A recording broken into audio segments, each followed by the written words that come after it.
Very excited for this special edition of Tomi Lahren is Fearless. Now, you know Brian Kelley as one half of Florida Georgia Line, but he has since embarked on a solo career that's fearless and also possibly making America great again. But his album, Tennessee Truth, is out now. New single, Put Myself On.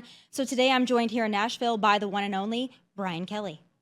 One of the benefits of having our set in Nashville, Tennessee, is that we get to talk to people who are obviously a big part of the Nashville scene, the nationwide scene, but also someone that I'm personally a fan of. I have to say probably the better part of 75% of my wedding songs were Florida Georgia Line, so this is a big deal for me to have you here. But it's even more of a big deal for me because I appreciate people who are fearless and people who are outspoken, and they don't really care what people think about them and the repercussions of being simply themselves. Yep. So you've done that. Obviously, everybody knows the big drama with Florida Georgia Line splitting up kind of along political lines. That's been a big story for quite a while in Nashville and in the music industry. But you've really just said that you're going to be yourself and you're going to do it yourself. And you have a new single, Put Myself On, which really kind of embodies that. Yeah. But you have to tell me, what was that calculation? Deciding, okay, I'm just going to be unabashedly and unapologetically myself. And if it pisses people off, so be it. You know, I think it was a couple things, but I think the tipping point for me was the failed assassination attempt on President Trump. You know, I think so many of us were just frustrated. We'd had enough. And, you know, just looking back to how I was raised and always trying to be my most authentic self, and I felt like that was the next step to take, was to just be fearless, like you said, let people know where I stand. And I don't want to live in a world where I have to tiptoe and I have to act like I'm somebody I'm not. I think it's more important, as, you know, my birthday was yesterday, just turned 39 years old, and I think it feels good to just be yourself and not tiptoe around things. And, you know, my dad was a city commissioner in the early 90s. When I went to college, he was mayor. Up until 2020, he was county chair. So on a small scale, I grew up in a little bit of a political world. And, you know, I watched him, you know, work with Democrats, people in the middle, and a lot of different kind of people to get things done.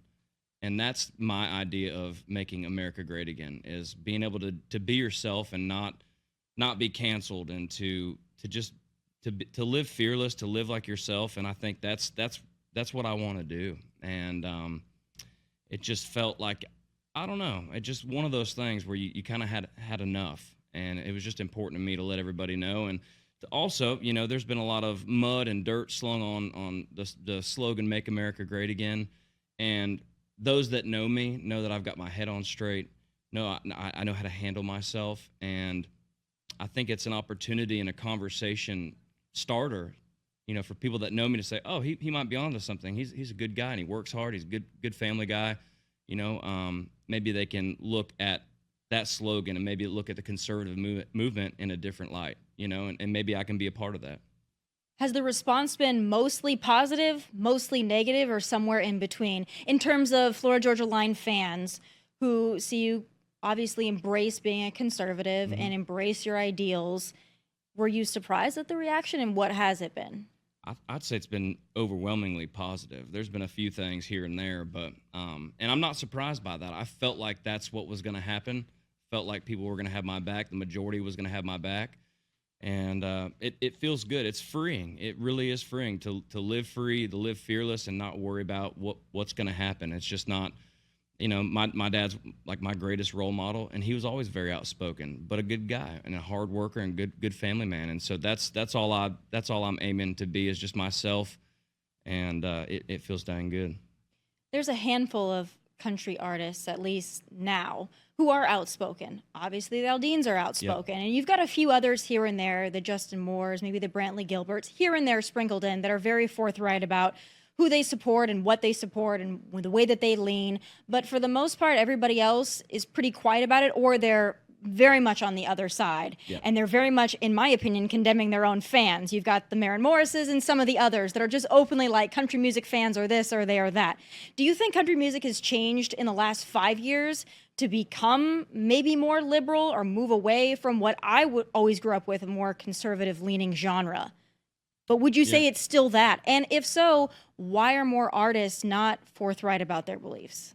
I think it's changed, but I think there's still a strong silent majority, you know. And this isn't a bad thing, you know, in terms of people coming from California or New York or Atlanta coming into Nashville to work and taking jobs at DSPs like Spotify or, Pandora, Apple Music. Nashville, the industry has been infiltrated by all sorts of people. So that's a good thing. A lot of different people are coming. But you have, I think at times, gatekeepers that are maybe leaning a little more one way, so you have that. And, I think young artists are just scared. They don't want to alienate any fans. They don't want to lose any fans. They don't want to not be at the award shows. They don't want to not be at the parties. They don't want to not be on certain playlists. They don't want to not be on radio. But that doesn't bother you. I've felt that. I felt that over the years. And I think for myself, there's a lot more freedom to be me as a solo artist than being in a duo. Respectfully, trying to be respectful to a duo partner and his family's beliefs and core values, and also knowing that we're in a duo, we're one thing. That's kind of how we're seen. Yeah. And so to be respectful, but in the solo world, it's easier just to stand on your ground, stand on your truth, and just be yourself, and you don't have to worry about, crossing a line of somebody else. I think like I said, there's freedom in that. I've found a lot of joy in that. My creativity has really opened up from just being myself. But it's one of those things. There's conversations at after parties, award shows, tour stops of people. I've been a part of that. Hey, Aldine, Jason, and Brittany, thank y'all for, opening the door. Thank y'all for standing firm. And I know a lot of people have said that to them and to a couple other artists. And I think there is definitely fear of younger artists not getting invited, not getting spins, not getting played, not getting placements, not getting out there as visible as other artists. That's a real thing.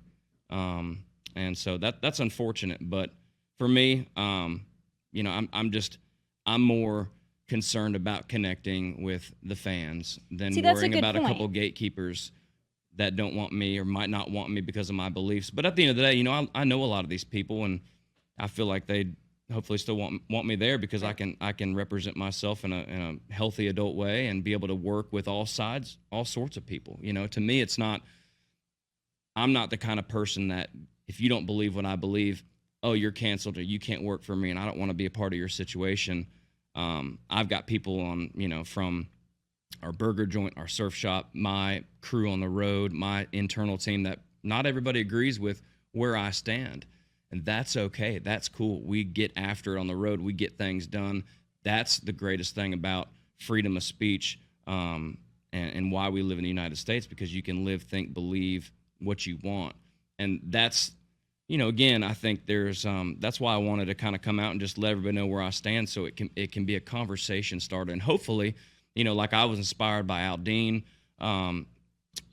being just outspoken and being himself. Hopefully there's maybe some younger artists or artists that have more success than me that have been kind of on the fence about speaking up. Maybe they will. Maybe it will inspire others to speak up, not be afraid. And, I hope they know that the fans that are like-minded with them are going to get behind them and have their back. Cancel culture has really failed in country music as well, which I think is a great thing. It failed when they went after Morgan Wallen. Oh, yeah. They really tried to make that happen, and then I think we saw how that worked out for them. And then it failed even last year with Try That in a Small Town. That was supposed to be a cancelable offense too, but country music fans said, no, we like good music, and we're going to support these people, and we're going to dig in 10 times harder, and we're going to make these songs go to number one, and we're going to show our support. Have you felt that as well with being yourself and kind of the rejection of cancel culture, especially in country music? 100%. Going through my DMs, going through comments, people are, hey, thank you for writing Make America Great Again. Thank you for being outspoken. Thank you for saying something. And the majority of those comments are followed by, I wish more artists would do the same. And it feels good. It feels good to have that support. That's not why I did it. I felt like there would be a lot of support because I feel like I'm in tune with my fans and in tune with kind of the state of where we're at in America, And people have really... It's wild to me how far right they've painted the conservative movement when it's really not. It's really not. There's so many things on the bullet point list that are just common sense that we want, Well, past week with the DNC, they really tried to appeal to maybe country music fans, and they had some country music, loosely country music performers perform there, and I think that they're trying to tap into it. And a lot of country music fans or conservatives were kind of upset by that. Like, don't try to hijack country music and make it Democrat, because it's not. But personally, if Democrats want to wave the American flag and they want to finally chant USA, I'm not going to stop them, because I'm happy that they finally like America again, even if, in my opinion, it's for the show. But it does seem like country music is broadening, and everybody wants to be a part of country music now. So when you see country music open up to people like Beyonce or to others that aren't generally what you consider country music, do you support that? Because you were kind of the original group that people said wasn't country. Right. Which I've always thought was. But now you've got Beyonce that's in country music. Good or bad? Yeah, I think it's great. I think as a fan, it's cool to hear different things. Shabuzi's got a massive song, probably the song of the summer, that I've been hearing on the radio. I've got it on a playlist. You know, Beyonce, had some great songs on her record. I don't really, that doesn't bug me. That, I mean, it may bug some other people, but I think good music is gonna reach people. You know, I think that's what makes music fun. If you look back at, the history of country music and how it started and where it went, the outlaw phase, and you've got all these different decades of country music, and that's still happening. I was fortunate enough in a duo, Florida Georgia Line, to be a part of that, a decade of change, progression, moving the needle forward in the genre and the sound with collaborations and all that stuff. But for me personally, where I'm at in my solo career, I'm definitely open-minded to different collaborations, people that might not be in the genre, something that may not sound as country. My job and my goal is to bring the country to that project. If there is a collaboration or whatever I do, is to bring, what I love and what is real to me to the track or to the vocals or, to the collaboration. Right. So I try not to focus and be negative on who's coming in or who's, that's just kind of all part of it. I don't think that's ever going to change, especially with how accessible streaming is. And I mean, you could hear all sorts of songs these days just on a hot country playlist. And I'm sure, you probably grew up burning CDs with a bunch of different kind of genres on there. Just a lot like of Florida me Georgia and Line, to be real honest with you. Yeah, there you go. Yeah. So I welcome that. I think that's fine. I think where it gets sticky is, when we all can't play fair and we all can't get the same looks because of somebody said something and believes a certain way and loves America. That's where I think it gets a little sticky. But I think Nashville, the country music community, has shown that everybody's welcome. You look at the charts, even the past year and a half. I think there's proof of that. Jelly Roll, which is great to see. He's got a huge fan base. He's doing a lot of great things in country music. And so, that's all good with me. Yeah. You guys did get a lot of heat originally with Cruise and just other songs. It was like, this isn't country, and there were gatekeepers of country music, and now that's all gone out the window, and it's just a kind of a free-for-all for everybody. And so was Nashville, honestly. Everybody's moved to Nashville. Everybody wants to be in Tennessee. I don't blame them. It's a free state, so I'm sure everybody wants to be here. Yeah. But you mentioned the assassination attempt on former President Donald Trump, and that was kind of a trigger for you, and it was for a lot of people. I saw a lot of athletes, a lot of people in entertainment, that was the breaking point where they felt like they had to say something. Yep. And now we're, a month and a half maybe past that, and it feels like it never happened. It does, right. And it feels like maybe there's an attempt to make it seem as though it didn't happen, because that was a big moment. A lot of people came out in support of Donald Trump because of that. Yep. But you consider yourself more of a conservative that has conservative values, and that shouldn't be controversial. Right. And one of the things is law enforcement, and you do a lot for law enforcement. Recently gifted a canine officer to a local police department and a 12-year-old girl who's trying to raise money for law enforcement, which is a beautiful moment. But talk to me about that, because you don't see a lot of entertainers that want to back the blue, at least unapologetically and so honestly and transparently. Yeah, that was easy for me. The sweet girl Kaley's mom reached out on social media, and she goes, "Hey, I'd love to tell you about my daughter. She's 12 years old. She loves her community. She loves the local law enforcement. She loves helping. She's done a bunch of different fundraisers. She's helped for years since she was a young kid. And I go, that girl's a leader. And if there's anything I can do to help, she was looking to help raise money for the Tarentum Police Department to get a canine. And I just thought that was special. I thought that was amazing. A young girl just, fearless and helping. And so we went there about 30 minutes outside of Pittsburgh, really, really small town, blue collar, hardworking, great people. And I didn't want to show up empty-handed. I didn't want to just rely on ticket sales, and I didn't know what it was going to turn out to be, how much we were going to raise. And so we have a connection with our old dog trainer. I said, hey, Mike, you got any canines that are kind of ready to go? And he's like, yeah, I'll get back to you in a week. I think I got something. And so he showed up with Icon, met us there. We surprised Kaley in the department with a canine. Icon, he's amazing. And so that's, again, getting back to how I was raised. I watched my dad on a probably smaller scale, help a lot of different people along the way, whether that was, a new lawnmower for somebody that's a landscaping, small business owner, helping out with, a time or two with paying a mortgage payment for a month for another friend.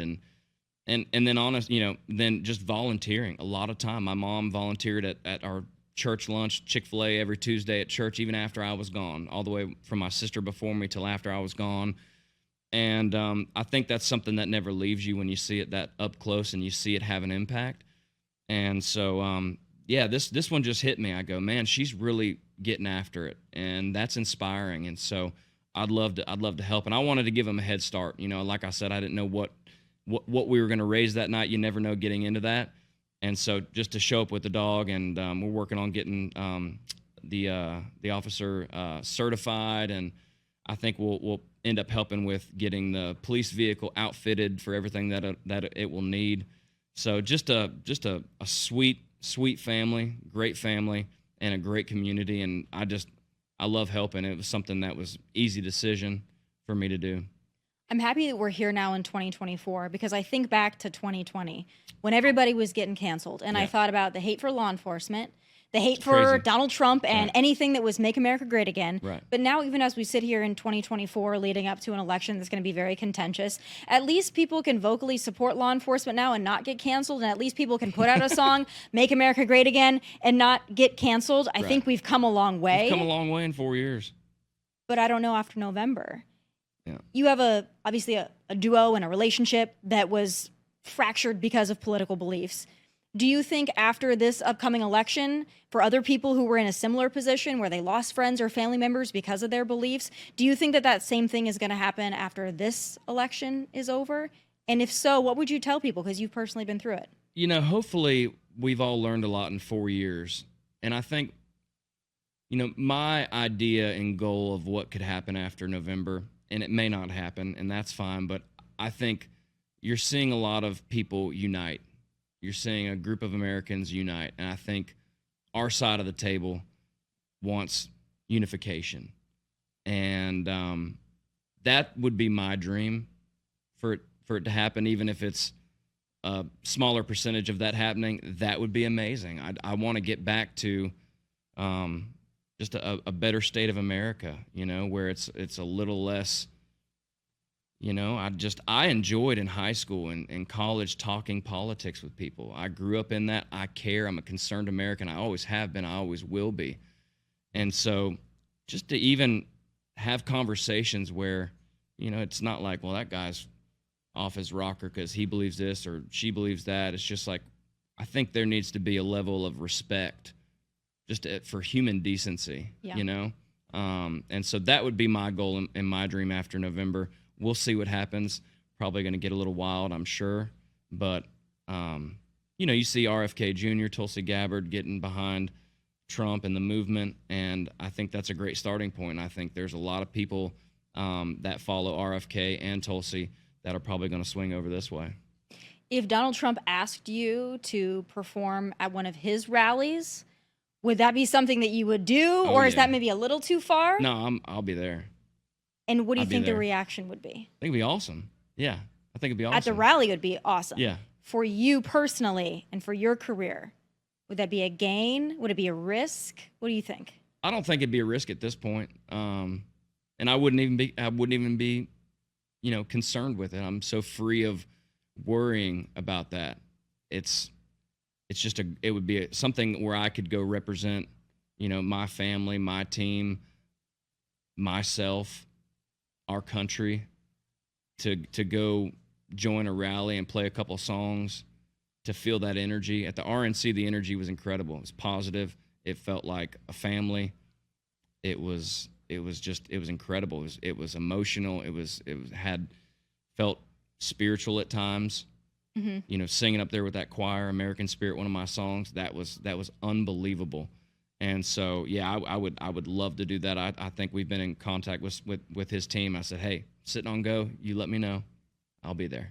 Well, everybody else is trying to sue him when he uses a song. So Right, at this right. point, he needs some star power, because every time he plays a song, Yeah. they want to sue him. The Foo Yeah. Fighters want to sue him. I mean, Gosh. everybody, he can't catch a break. So it's Right. nice when there are people that advocate. And obviously country music, I still think that's very much where the fan base is. Yeah. Country music is open to everybody and every political ideology. That's great. But I still think that by and large, it is conservative. I think so too. It's nice to see. What would you tell maybe former friends of yours or bandmates of yours who are on the Democrat side about what Republicans stand for and being at the RNC? What do you wish they could see?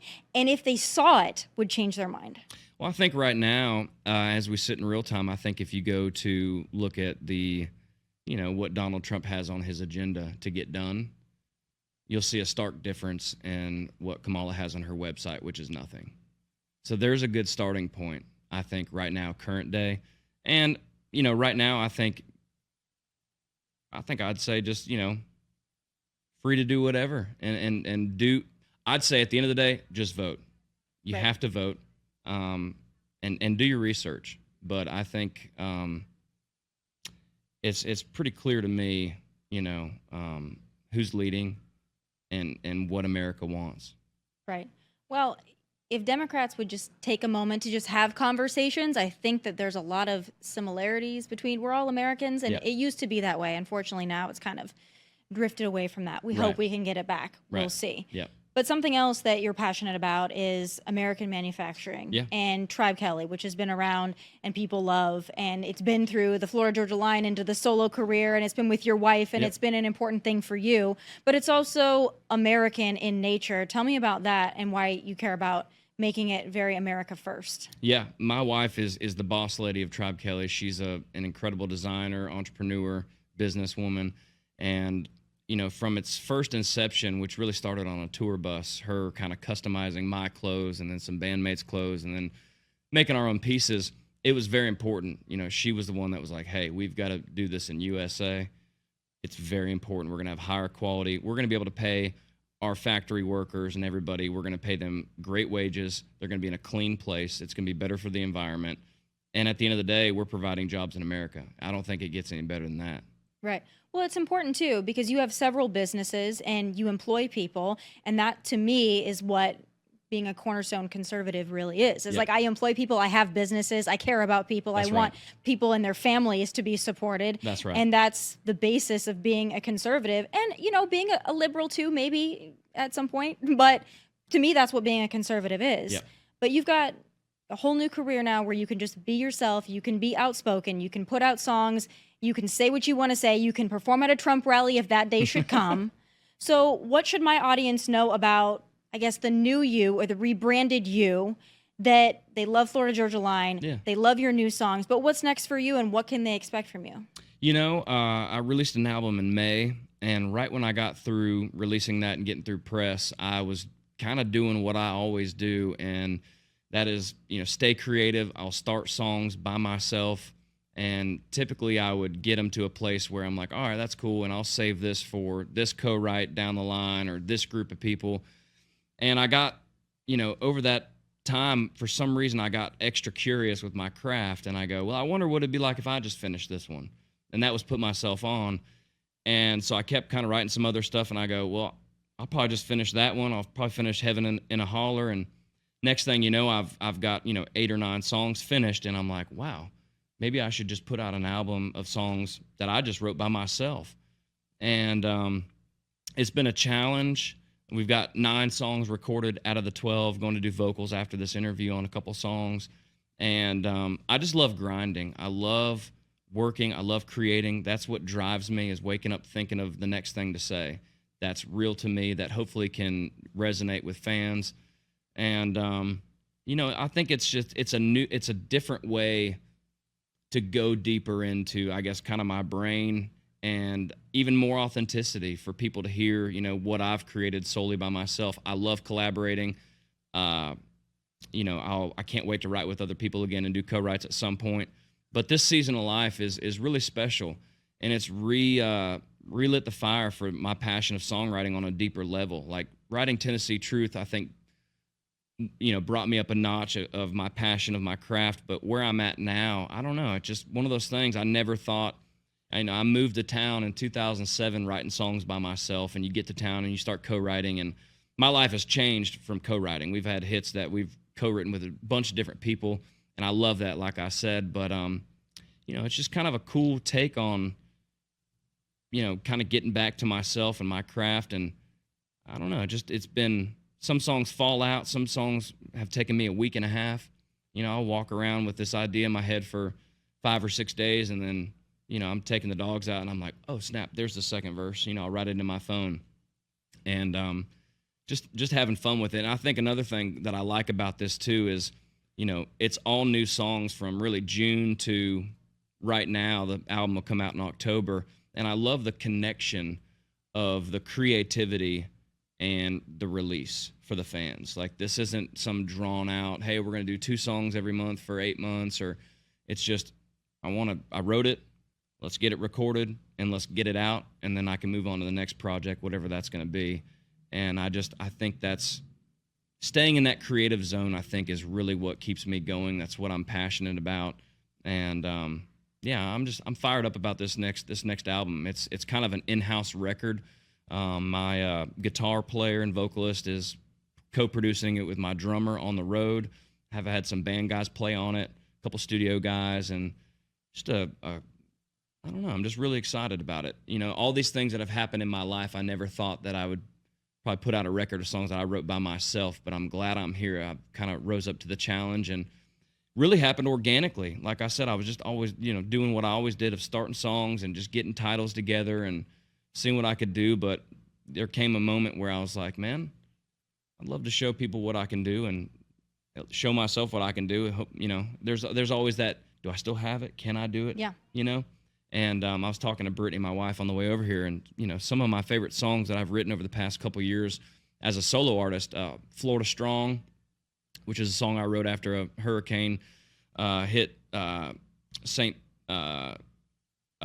Pete, and wrote that by myself, and all proceeds go to hurricane relief in Florida. Wrote Make America Great Again, put myself on, and then the rest that are going to come. But yeah, it's happened a couple times, but I just love it so much, and I think I fell in love with it all over again in this process. Speaking of Florida, and kind of wrapping it up, obviously you're still very passionate about Florida. You've got businesses in Florida. We live in Florida. Oh yeah. Florida is a great red state. Yep. Who, in my opinion, is run by a great governor. Yep. So I have to ask your opinion on Governor Ron DeSantis. Do Yep. you think that he could be the future of the conservative movement after Donald Trump passes the torch? I think he'd be great. I think it's, I don't know. I think we'll have to see what happens in November, and then see what happens. I think he'd be great, and I think it's going to come down to the people. I know what I think, but it's going to take a lot of people to think the same thing. I got to meet him a couple years ago in Tallahassee. Played Florida Strong.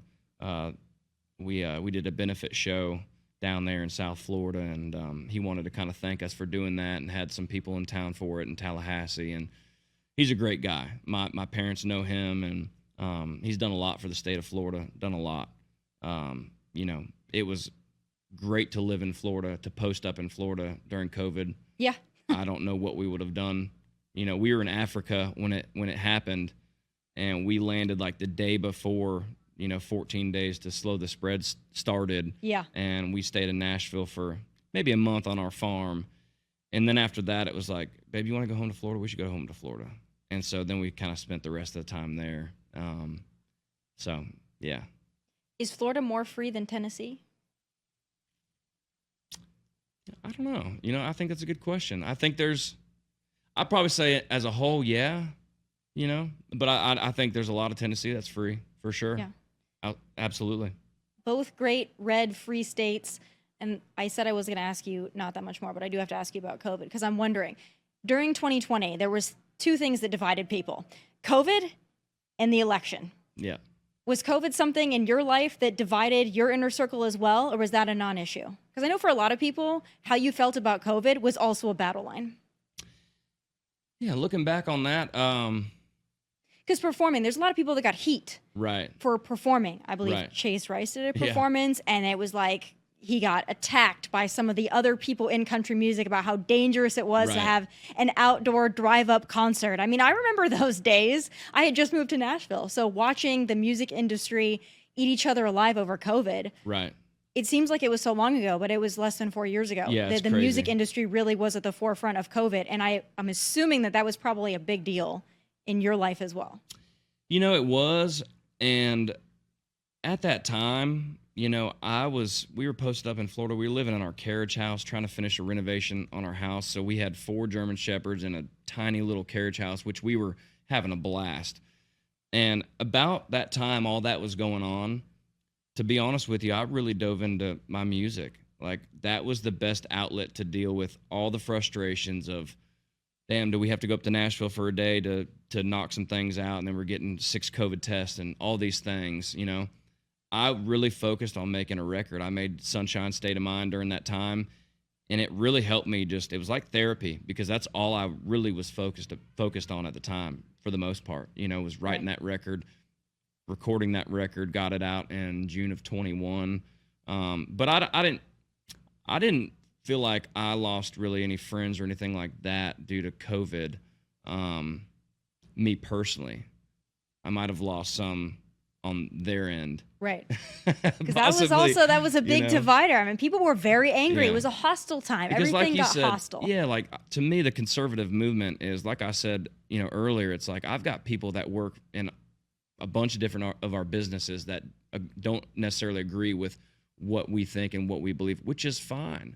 It's like we're all working together on whether it's making great burgers and hospitality, or concerts at a surf shop that we own, and putting USA-made clothes in there, putting smiles on people's faces that come in, making them feel welcome, loving on them, making them feel like they're somebody because they are, right? Yeah. To me, that's the movement, and that's my headspace. So it doesn't bug me when people think a different way. That's like, hey, well, that's cool. You have a backbone. Right. Regardless if it aligns with what I think, it's like, that's sick. Like, you should think something, Everyone should think something. Right? It's just nice when people care. Yeah. I guess care Yeah. enough to have an Yeah. opinion. That's But right. to me, that's also making America great again, is Yeah. we all have a beliefs and we're all willing to stand up for them. It's just one side for so long has been unwilling to put themselves out there. But that's what you're doing in song and in life and on social media. And I give you a ton of credit for that, because it's appreciate it. needed. And we need people out there that are doing that in entertainment. Yep. It gives other people the intestinal fortitude to do Yeah. the same. I felt like it felt like I was being, in my gut, in my heart, in my soul, it felt like there was a call to action. And I'd felt like that for a long time. And I just was like, you know what? I've always done that in my life, whether that was moving to Nashville, marrying Brittany, my wife, and then, this and making another record, whatever it may be. I've always followed my gut and my heart and tried to lead with that. And so this was no different. Just, hey, I feel like I'm being called to action here, and I need to live it. We appreciate you for doing that and for being here in Nashville with us today. Heck It's yeah. always Great nice to spot. have people here. We really appreciate it. Thank you so much, Brian, and everyone can go check out your new song that's just been out, and it's a perfect, perfect perspective for you to have. Put myself on, and everyone should do that, honestly. Let's go. Thanks so much, and make America great again. And we're That's excited to see you at a Trump rally if that should happen. We're very hope it excited to does. see it. All Thank right. you. Well, hey, listen, we can make that work. You've already talked to the folks, but I'm Yep. sure they would love to have you. Brian, thank you so much, and for doing everything you do for Tribe Kelley and employing people and Heck keeping yeah. it America first and making America Absolutely. great again. Thanks so much for being here. Thank you. All right, folks, that does it for this episode, a very special episode of Tomi Lahren is Fearless here in Nashville. God bless. Take care. Hey, thanks for watching. If you want more of my hottest takes, must-see conversations, and of course, my final thoughts, click here and make sure you subscribe here so you never miss a beat. I will be here every weekday, and I hope you'll join me.